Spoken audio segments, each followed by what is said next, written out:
Goedenavond, dit is Zeeland Nu, waarin we je bijpraten over het laatste Zeeuwse nieuws op deze zondag.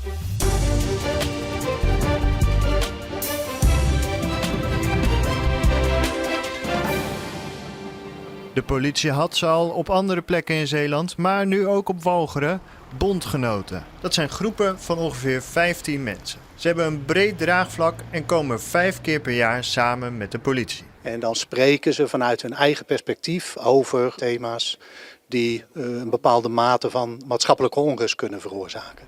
Een soort thermometer van de samenleving dus. Ook kan de politie hen om hulp vragen. Als er echt iets relevants aan de orde is, dan worden die mensen benaderd en worden ze eventueel bevraagd als het gaat over zaken vanuit hun achtergrond. De Walcherse gemeenten werken mee aan de netwerken. Ja, het is belangrijk voor de gemeente dat de verschillende gemeenschappen weten van elkaar dat ze bestaan, elkaar leren kennen en elkaar leren vertrouwen. En voor de gemeente is het ook enorm belangrijk om die afstand tussen de gemeenschap, om die dichter bij elkaar te brengen, om de aanpak af te stemmen, beter te timen en anders op een goede manier te communiceren. Zijn jullie dan niet bang dat deze mensen straks als een soort verklikkers worden gezien? Nou, ik mag hopen van niet. Wat wij heel duidelijk met hun besproken hebben is dat als ze daar zelf behoefte aan hebben, mogen ze in hun eigen omgeving kenbaar maken dat ze deze gesprekken voeren. Wij gaan dat niet doen.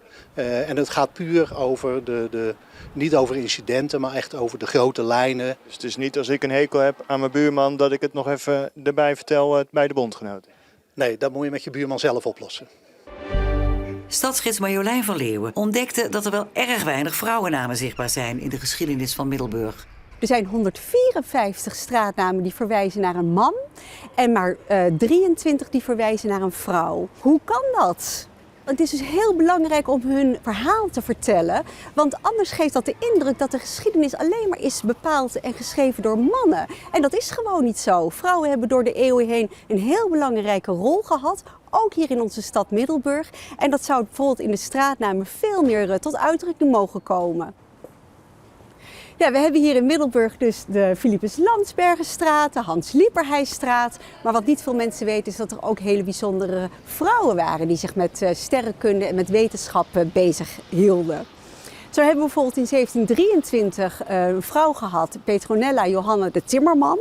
En zij was echt een wiskundig genie. En zij kon hele bijzondere sterrenkundige berekeningen maken. En daarmee kreeg ze zelfs Europees aanzien. En ja, ik vind het dus fascinerend dat er geen straat naar haar vernoemd is.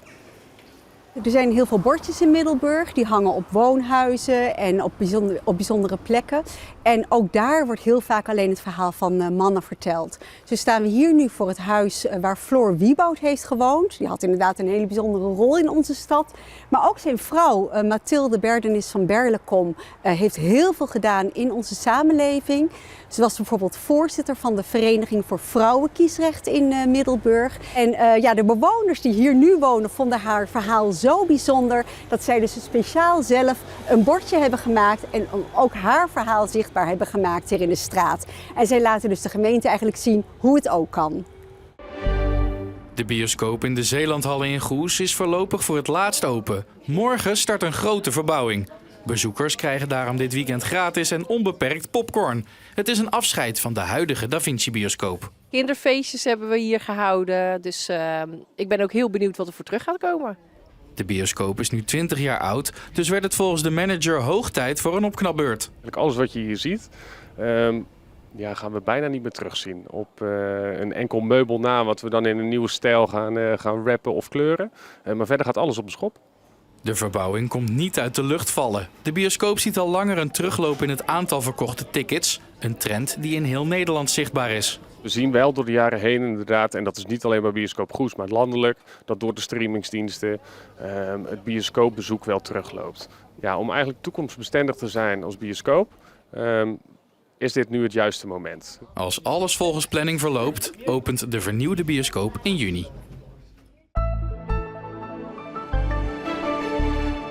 In deze tijd van het jaar zijn dag en nacht bijna even lang en als er dan verder niets gebeurt in het weerpatroon, lijken de dagen sterk op elkaar.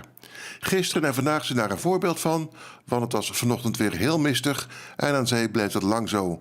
Landinwaarts kwamen er opklaringen, maar het ging eerst ook nog moeizaam. Vannacht is er opnieuw kans op meer mist, maar het zal iets plaatselijker zijn, want er is dan maar heel weinig wind. Het wordt vrij koud met minima van 3 tot 5 graden. Morgenochtend is het lokaal weer mistig, morgenmiddag is het meest zonnig, maar morgenavond is er van het zuiden uit kans op een bui. Maximumtemperatuur tussen 13 en 17 graden en een zwakke tot matige wind die een beetje veranderlijk is van richting. Dinsdag is er een afwisseling van wolken en zon en mogelijk een enkele bui. Woensdag is het bewolkt met vooral 's middags periode met regen en later in de week is het licht wisselvallig met vanaf woensdag ook duidelijk meer wind.